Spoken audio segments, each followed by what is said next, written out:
Okay, now we're inside of a mission, and there's a lady playing the organ. As they want to do. Joy to the world, the Lord is come. Let earth receive her King. Da da da da da da da. I don't remember the lyrics of this song. And heaven and nature sing, and heaven and nature sing, and heaven. Now what is going on here? What's the idea of coming in here and disrupting the Christmas Eve service? Sister Florence, I ain't touched a drop since last Tuesday, but I swear to you on the gospel that I've seen Santa Claus coming down the street giving everybody his heart's desire. And that's the real honest to goodness Merry Christmas, gentlemen. Merry Christmas. What can I get for you? What would you like, Bert? I'd like a smoking jacket. I'd like a pipe. A pipe? Let me see what I can do for you. There's your pipe, Bert. How about you? I want a sweater. A sweater? What size? Who cares what size? Alright, there's your sweater. Could I get a smoking jacket? A smoking jacket to go along with the pipe. There's your smoking jacket. Where did you get all these things? Sister Florence, don't ask me to explain. I'm just as much in the dark as anybody else, but all I know is I've got a Santa Claus bag that gives everybody exactly what they want for Christmas, and all I know is it's put in, as long as it's putting out, I'm putting in. What would you like, Sister Florence? Would you please give this to Sister Florence? Merry Christmas, officer! Merry Christmas! What can I get for you this Christmas, officer? What's your name? Corman. Henry Corman. Or is it Santa Claus or Kris Kringle? I don't know. You're drunk, Corman. Is that it? You're drunk? Drunk? Of course I'm drunk. I'm intoxicated with the spirit of the Yule. Drunk with the spirit of the Yule. I'm inebriated with joy and delight. Yes, officer? I'm drunk. We'll settle this in a hurry. Do you have a receipt for this stuff? Receipt?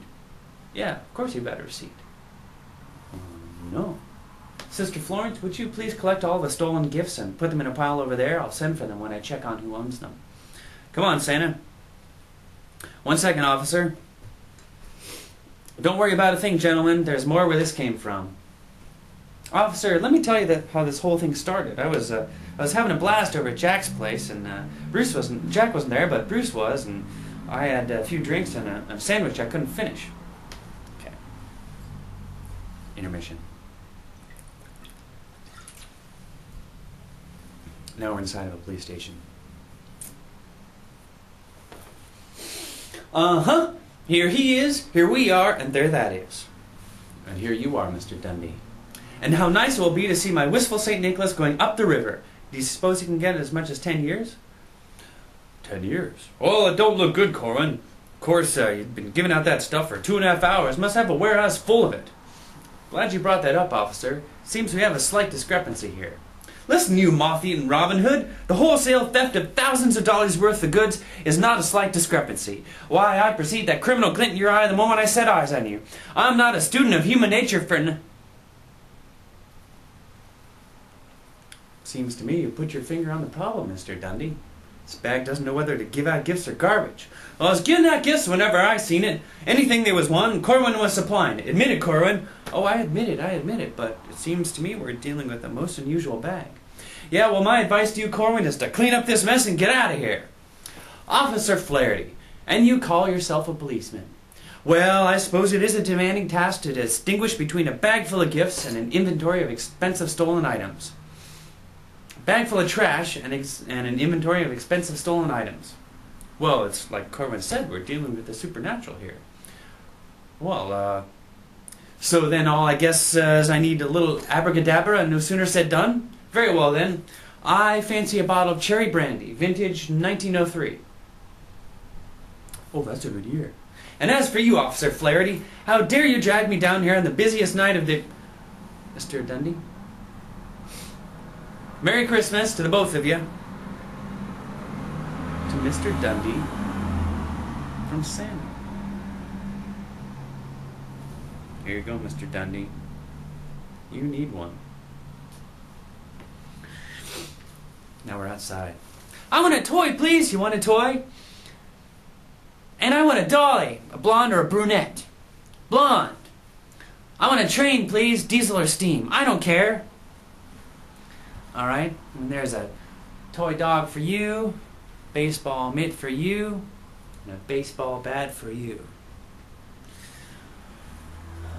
Merry Christmas, everybody! Merry Christmas.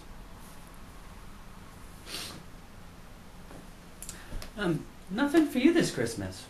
Well, you know, I can't think of anything I want. But nothing for you. Nothing at all. I think I've had the nicest Christmas since the beginning of time. But I think if I had any choice of any gift at all, Bert, I think I would wish that I could have this every Christmas. That'd be some gift, wouldn't it, Bert? Sure would. And thanks for the smoking jacket and the pipe. Don't mention it. Merry Christmas. Now he's walking through the alleyway. Same one as before.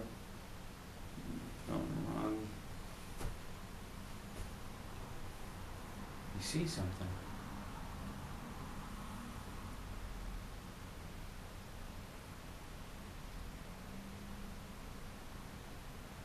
Phew! We've been waiting quite a while for you, Santa Claus. Did you hear what I said? We've been waiting quite a while for you, Santa Claus. We've got a year of hard work ahead of us to get ready for next Christmas. Come on, are you ready? Yeah.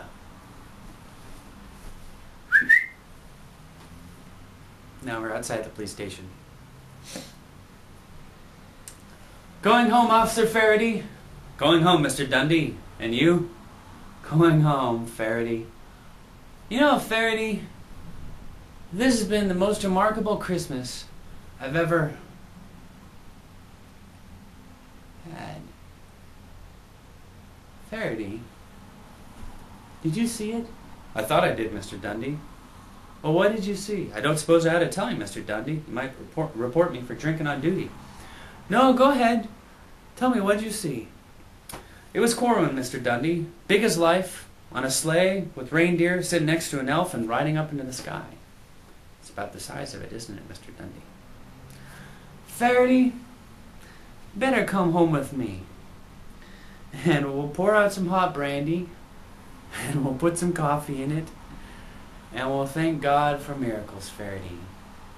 A word to the wise, to the children of the 20th century.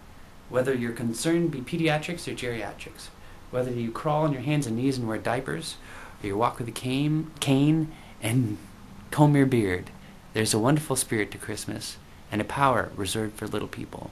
In short, there's nothing mightier than the meek.